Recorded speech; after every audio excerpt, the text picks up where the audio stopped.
Hi mga Auntie Marie! Sasamahan niyo ako ngayon dahil papasok ang Eagle sa school.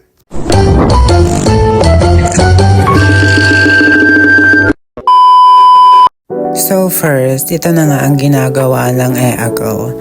Nagfa-fa na naman ang Eagle na para bang hindi mo na naman siya alam. Charis. Okay. So ayan na nga.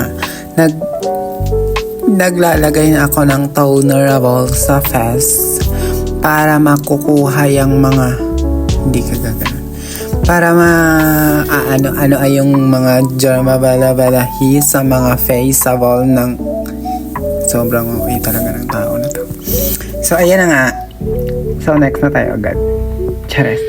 So naglagay ako ng sunscreen and then naglagay ako ng Foundirette.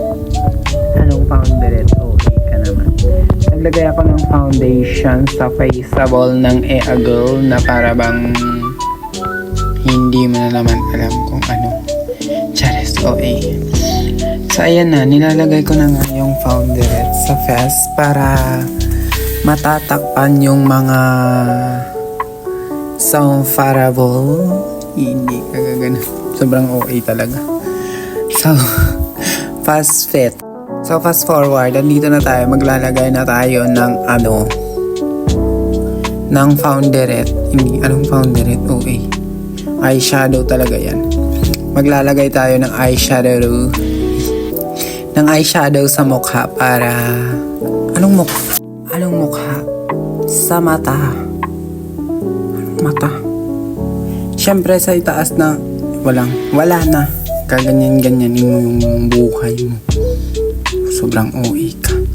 Maglalagay tayo sa ating wag ka na basta lagyan natin yan ng eyeshadow.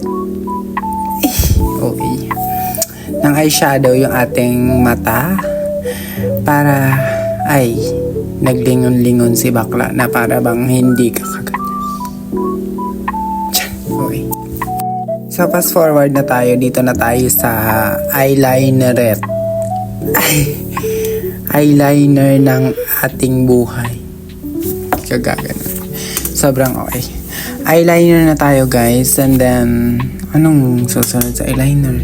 Hindi ka pa talaga natapos sa eyeliner. Magsusunod-sunod ka agad. Sobrang okay mo. So, fast forward na natin. Ayan na, naglalagay ng Eagle ng eyeliner sa mukha ng... Anong mukha? Sa aking mata. Charis. Naglalagay ng Eagle sa mata ng eyeliner para magiging pasabog. Pero dyan na part mga auntie ko is hindi pa yun napantay. Tingnan nyo naman yung yung kabilang mata ng Eagle. Hindi pantay. Baka pala kang hindi nag-iisip. So, dyan na part. Sinabi ko, need ko munang pantayin. Okay. Hindi talaga nagsabi. So, ayan. Maglalagay na ako dyan sa nose lanit. Nose lanit. Nose line na ball ng babae ka. Ayan na nga. Maglalagay na ang Eagle ng nose line.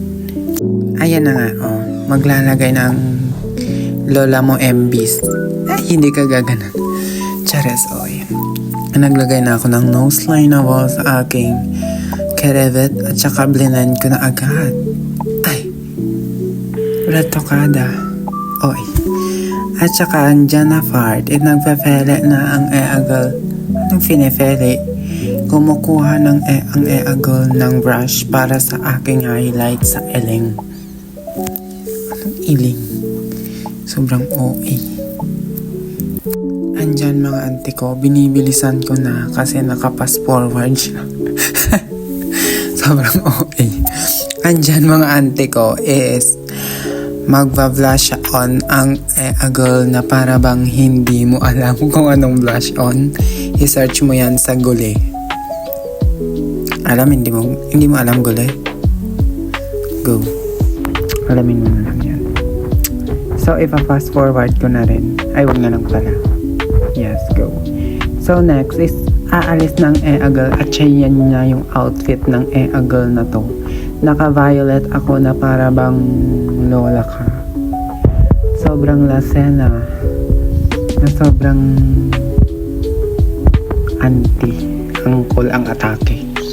Auntie ang mukha, lawas uncle. Sobrang OA.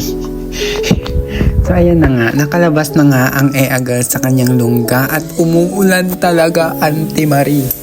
Pero kahit maulan, bakla maganda ako, walang yung ulan-ulan na yan, pasabog ka ha. Ayan na nga. So, naglalakad ang Eagal at saka binadyohan yung clinicable ng Oaming. Hindi ka gaganon. So, ayan na nga. Lalabas na ang Eagal sa get. Sa get na talaga. Sa get. Ayan na, sa get. Tsaka naglalakad ang Eagal patungo sa ating mundo. Walang mundo talaga sa hindi ka gaganon. Lang. Ayan, binedyohan niya ang kanilang cartabol. Ayan na nga, papaliko na ang Eagal sa kanilang sobrang uwi. Ayan na dyan mga auntie ko, is aakyat na ang Eagal patungo sa inyo. Anong patungo sa inyo? Sobrang OA. Saan dyan? Nagpe-feeling na ang mga di talaga bagay. Sobrang OA. So, andyan ang mga auntie ko. Papaakyat na ako dyan kasi dadaanan ko pa yung isa kong friend na si Abigail Lati. Hindi mo alam kung sinong Abigail Lati, di ba? Andyan na bedyo ang Eagal na para bang sino ka dyan. Na para bang hindi mo alam kung uncle ka ba or auntie. Hindi mo yan sobrang OA na talaga. Ayan na nga, auntie ko.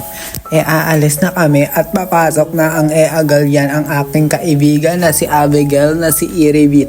Sobrang ayan na. So, nag-start na ang classy ball and andyan na, nagpa-music muna yung aming Lao Shiver. Si Lao Shim namin, nagpa-music. Anong pina-music? Bakit mo aalamin? Bakit? Kasi ano yan? Ano yan? Hindi mo aalamin kung ano yan. Sobra ka na talaga. So, nagklase na kami at saka, ayan na. Dito na tayo sa break time about. Nagganda-gandahan na naman ang Oaming. Ang lola nyo, Auntie Marie, kasi break time nga, diba? Kasi ako, Auntie Marie, makaka-video lang ako sa klase pag break time. Babal ng babae ka. So, andyan na nga. Break time yan, tingnan nyo na lang. Sobrang OA kayo. Ayan na. Binidyoan ng Eagal ang mga and then, fast forward. Oh my God, lunch time na agad. Siyempre nga, di ba, may klase kami. Hindi ako makapag-video. Bakit? Makakapag-video ka ba yan? Sobrang OA mo. So, ayan na nga. Ito yung aming kakainin. Alam nyo kung ano yan. Hindi nyo alam yan. Kientang. Sobrang OA. Kientang yan, Auntie Marie. Kientang. Yes. Ayan siya. Sobrang nagpapa-eket na naman ang Eagal na para bang si Auntie. So, ayan na. Focus kayo sa food ha. Huwag kayo mag-focus sa face. Baka, oh my God, pasabog ang Eagal na yan. Hindi ka gaganas. So, nag-start na kaming kumain. At pagkatapos, dito na magtatapos. Wala na talaga. Thank you!